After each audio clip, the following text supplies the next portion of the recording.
Hello नमस्कार, आप सभी का बहुत बहुत स्वागत है हमारी सिलेक्शन सीरीज़ में, जहां पर हम उत्तर प्रदेश बीएससी नर्सिंग या फिर आप कोई भी बीएससी नर्सिंग का एंट्रेंस एग्ज़ाम अगर दे रहे हो तो उसमें बायोलॉजी के बहुत इंपॉर्टेंट क्वेश्चन सॉल्व कर रहे हैं। क्या कर रहे हैं?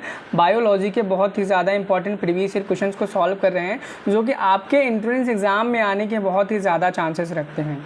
अगर आपने इससे पहले की वीडियोज़ नहीं देखी हो तो आप इस प्लेलिस्ट को फॉलो कर सकते हैं, डिस्क्रिप्शन में उसका लिंक है। उसके बाद आपको वहाँ पे सारे वीडियोज़ मिल जाएंगे सारे चैप्टर्स के, ठीक है। तो हम अपनी सीरीज़ के बारे में बता दें। सीरीज़ में हम आपको बायो के इंपॉर्टेंट क्वेश्चन प्रैक्टिस कराते हैं। बायो के दोनों लैंग्वेज में आपको क्वेश्चन मिल जाएंगे, इंग्लिश का इंग्लिश में, हिंदी का हिंदी में। अगर आप किसी भी मीडियम से बिलोंग करते हो तो कोई भी दिक्कत परेशानी नहीं है, किसी भी मीडियम से बिलोंग करो, दोनों के लिए ये बहुत ही अच्छा है, ठीक है। और साथ ही साथ में अगर हम बात करें, अगर आप इन पीडीएफ को डाउनलोड करना चाहते हैं तो आप हमारा बैच ज्वाइन कर सकते हैं, जिसकी प्राइस मात्र 149 रुपीज़ है। और बहुत सारे बच्चों को डाउट होगा क्या उस बैच में सिर्फ एक ही और इसी चैप्टर की पीडीएफ मिलेगी, तो ऐसा बिल्कुल नहीं है। वहाँ पर जितने भी आपके सब्जेक्ट हों, चाहे आपका इंग्लिश हो, ठीक है, इंग्लिश हो, फिजिक्स हो, केमिस्ट्री हो, बायो हो, नर्सिंग एप्टीट्यूड हो, सारे सब्जेक्ट 149 रुपीज़ में मिलेंगे। और अगर ये डाउट है आपको ज्वाइन कैसे करना है तो आपको मैं बता दूं, आप प्ले स्टोर से काश मेडिकल एकेडमी का ऐप डाउनलोड कर सकते हैं, या फिर आप हमारे डिस्क्रिप्शन बॉक्स में दिए गए लिंक से भी डाउनलोड कर सकते हैं। तो चलिए हम क्वेश्चन को ज़्यादा देर ना करते हुए क्वेश्चन को स्टार्ट करते हैं और आपकी पढ़ाई को कंटिन्यू करते हैं। देखेंगे सबसे पहला क्वेश्चन क्या कहता है। पहला क्वेश्चन यहाँ पे आपको कहता है कि क्या कहता है, which scientist propose the concept of the inheritance of acquired character. यानी कि इनहेरिटेंस ऑफ एक्वायर्ड करेक्टर जो ये थ्योरी प्रपोज की थी, क्या वो चार्ल्स डार्विन ने की थी, जीन बैप्टिस्ट लामार्क ने की थी, ग्रेगर मेंडल ने की थी, अल्फ्रेड वेलेस ने की थी।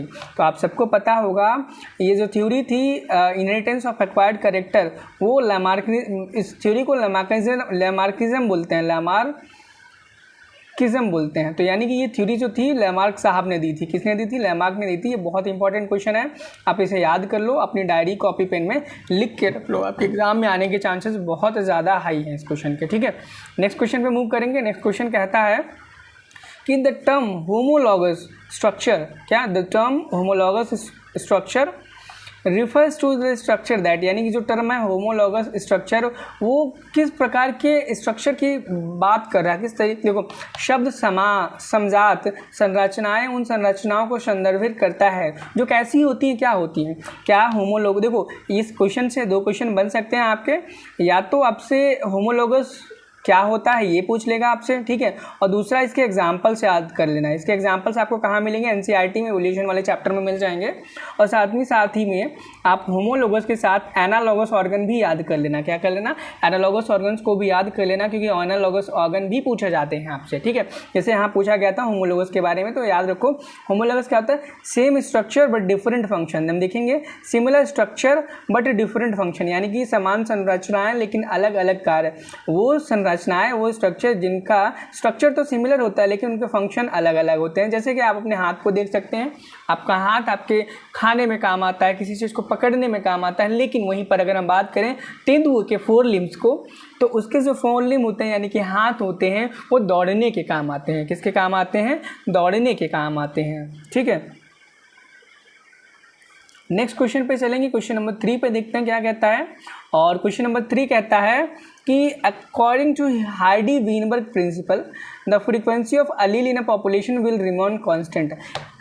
हार्डी वीनबर्ग सिद्धांत के अनुसार किसी जनसंख्या में एलील्स की आवृत्ति स्थिर रहेगी यदि इनमें से कौन सी सिचुएशन, कौन सी परिस्थिति है तब वो जो फ्रीक्वेंसी है वो कांस्टेंट रहेगी।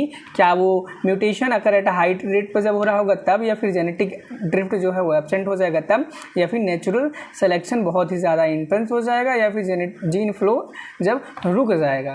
तो क्वेश्चन नंबर 3 है, इसका जो क्वेश्चन है, जब जेनेटिक ड्रिफ्ट एब्सेंट हो जाएगा, क्या जेनेटिक ड्रिफ्ट एब्सेंट हो जाएगा तब allelic frequency of allele in a population will remain constant हो जाएगा। क्या हो जाएगा?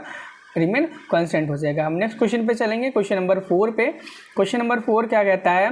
The extension of the dinosaurs is associated with, यानी कि डायनासोर का विलुप्त होना किन चीज़ से संबंधित है। क्या वो वोल्केनिक इरप्शन यानी कि ज्वालामुखी विस्फोट की वजह से वो विलुप्त हो गए थे, एस्टेरॉइड के क्षुद्र ग्रह प्रभाव की वजह से, क्लाइमेट चेंज की वजह से, जलवायु परिवर्तन की वजह से, प्लेट टेक्टोनिक्स की वजह से, किसके कारण विलुप्त हो गए थे? तो आपका इस क्वेश्चन का सही आंसर हो जाएगा एस्ट्रॉयड। इसके लिए हमारे पास कोई अभी तक वैलिड थ्योरी नहीं है, लेकिन हम इसी थ्योरी को सबसे ज़्यादा वैलिड मानते हैं, एस्ट्रॉयड इम्पैक्ट वाले को। क्या बोलते हैं? एस्ट्रॉयड। अब आपने देख लिया क्वेश्चन कितने ज़्यादा यूनिक है, कितने ज़्यादा यूनिक है। सेम इसी प्रकार से आपको सारे सब्जेक्ट के, चाहे आपका फिजिक्स, केमिस्ट्री, बायो, जो भी नर्सिंग एप्टीट्यूड, सभी के आपको हमारे ऐप में मिल जाएंगे। तो जल्दी देर ना करें, क्योंकि आपका समय बहुत कम है।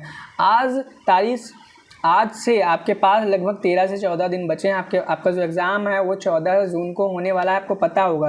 और 14 जून कितना पास आ चुका है आपको पता होगा। क्वेश्चन प्रैक्टिस की हद से ज़्यादा आपको ज़रूरत होगी। क्या होगी? बहुत ही ज़्यादा ज़रूरत होगी। तो आपको डाउनलोड करो, क्वेश्चन प्रैक्टिस करना स्टार्ट करो, ठीक है। नेक्स्ट क्वेश्चन क्या है? The phenomena where unrelated species evolve similar traits due to similar environment is called convergent evolution. बहुत ही इंपॉर्टेंट लाइन है, एनसीईआरटी की है। वह घटना जहां सामान्य पर्यावरणीय दबावों के कारण असंबंधित प्रजातियां समान लक्षण विकसित करती हैं, उसे हम क्या बोलते हैं? कन्वर्जेंट इवोल्यूशन बोलते हैं। क्या बोलते हैं? कन्वर्जेंट इवोल्यूशन बोलते हैं। क्वेश्चन नंबर 6 पर चलेंगे। क्वेश्चन नंबर 6 कहता है the idea that evolution occurs in a small incremental steps over a long period of time is known as. यानी कि यह विचार कि विकास लंबे समय तक छोटे छोटे क्रमिक चरणों में होता है, इस रूप में जाना जाता है। क्या? क्रमिवाद, विरामित संतुलन, विशिष्टता या अनुकूली विकिरण, gradual, punctual, equilibrium, speciation, adaptive radiation. तो इसमें से आपका जो करेक्ट आंसर हो जाएगा ग्रेजुअल। क्या? ग्रेजुअल, ठीक है। नेक्स्ट क्वेश्चन पे मूव करेंगे, क्वेश्चन नंबर 7 पे। क्वेश्चन नंबर 7 कहता है, क्या कहता है क्वेश्चन नंबर 7? एक सेकेंड, थोड़ा सा फ़ोन हैंग किया। क्वेश्चन नंबर 7 कहता है the evolution of wings into birds and bats is an example of. देखो एग्जाम्पल आ गया ना। अभी थोड़ी देर पहले मैंने आपको कहा था आप होमोलोगस एनालोगस का याद कर लेना। अब यहाँ से आपको क्वेश्चन पूछ लिया इसने और आपको बताना पड़ेगा। और अभी एक मैं ट्रिक भी बताने वाला हूँ, ठीक है। ट्रिक देखो, evolution of wings in birds and bats is an example of. अब देखो किसकी बात की गई? वर्ड के विंग्स की बात की गई है और बैट की, ठीक है। अब देखो वर्ड्स के जो विंग्स होते हैं वो उड़ने के, फ्लाई करने के काम आते हैं, और बैट के भी जो होते हैं वो भी फ्लाई करने के काम आते हैं। तो देखो अब आप कहोगे क्या यहाँ पे फंक्शन सिमिलर है, ठीक है, स्ट्रक्चर डिफरेंट है आप बोलोगे। अब आप कहोगे ये तो एनालॉगस स्ट्रक्चर का एग्जाम्पल है, एनालॉगस, बिल्कुल ठीक बात है, लेकिन एग्जाम्पल में आपको एनालॉगस कहीं दिया ही नहीं गया। तो आप याद रखना एनालॉगस और कन्वर्जेंट इवोल्यूशन, इसे आप एसी से याद रख सकते हो, वो सेम माने जाते हैं, सेम होते हैं। कन्वर्जेंट इवोल्यूशन कारण है एनालॉगस का। क्या? कन्वर्जेंट इवोल्यूशन जो है वो एक कारण है एनालॉगस इवोल्यूशन का। तो आपका आंसर कन्वर्जेंट इवोल्यूशन हो जाएगा। वहीं पे अगर होमोलोगस जो होता है, होमोलॉगी होती है, वो क्या है? होता है किसके कारण होता है? वो एचडी, डाइवर्जेंट इवोल्यूशन। एचडी से याद करेंगे होमोलोगस डाइवर्जेंट कारण है। एसी में भी सी जो का सी है कन्वर्जेंट, वो भी कारण है। किसका कारण है? एनालॉगस का। और डाइवर्जेंट किसका कारण है? होमोलोगस का। ये सब कारण है, उनको याद करना है आपको। और एग्जाम्पल आपसे एग्जाम में पूछे जाएंगे, मैं बोल रहा हूँ, पढ़ लेना, ठीक है। अब चलते हैं नेक्स्ट क्वेश्चन पे। क्वेश्चन नंबर 8 कहता है the evolutionary theory proposed by Charles Darwin based on the concept of. यानी चार्ल्स डार्विन द्वारा प्रस्तावित विकासवादी सिद्धांत का अवधारणा किस अवधारणा पर आधारित है? क्या वो इनहेरिटेंस ऑफ एक्वायर्ड कैरेक्टर है? बिल्कुल गलत बात है, नेचुरल सिलेक्शन पे है। सोचेंगे इसके बारे में। जेनेटिक ड्रिफ्ट के बारे में है। ये तो भैया हमको किसने बोला था? म्यूटेशन थ्योरी, जेनेटिक ड्रिफ्ट किसने बोला था? हार्डी विनबर्ग साहब ने बोला था। तो आपके जो डार्विन थी सर थे, इन्होंने नेचुरल सिलेक्शन की बात की थी, रिप्रोडक्टिव फिटनेस की बात की थी, ठीक है। क्वेश्चन नंबर 9 पे चलेंगे। क्वेश्चन नंबर 9 कहता है कि the process by which new species evolve from a common ancestor is called speciation, hybridization, genetic drift या म्यूटेशन। क्वेश्चन नंबर 9 वह प्रक्रिया जिसके द्वारा एक सामान्य पूर्वज से नई प्रजाति विकसित होती है, उसे क्या कहते हैं? उसको बोलते हैं स्पेशिएशन बोलते हैं। क्या बोलते हैं? विशिष्टता बोलते हैं। अब अगला एंड लास्ट क्वेश्चन है, क्वेश्चन नंबर 10 है। क्वेश्चन कहता है the concept of survival of the fittest is associated with, just अभी देखो थोड़ी देर पहले मैंने कुछ नाम लिए थे आपको, एक नाम लिया था लैमार्किज्म लिया था, चार्ल्स डार्विन लिया था और हार्डी विनबर्ग प्रिंसिपल लिया था, प्रिंसिपल तो उनका सिद्धांत था, हार्डी विनबर्ग उनका नाम था। तो ये किस चीज़ से रिलेटेड है जो सर्वाइवल ऑफ द फिटेस्ट है, क्या वो लैमार्किज्म से फिट है या चार्ल्स डार्विन साहब के नाम से फिट होगा या फिर अल्फ्रेड वैलिस के या फिर ग्रेगर जॉन मेंडल। तो आप याद रखना इस क्वेश्चन का जो राइट आंसर हो जाएगा वो हो जाएगा चार्ल्स डार्विन। क्या हो जाएगा? Charles Darwin. अब आप देख सकते हैं यहाँ पर नीचे आंसर की दी गई है, सारे क्वेश्चंस का आप अपने आंसर मैच कर सकते हैं और इस पीडीएफ को डाउनलोड करने के लिए डिस्क्रिप्शन बॉक्स में लिंक है।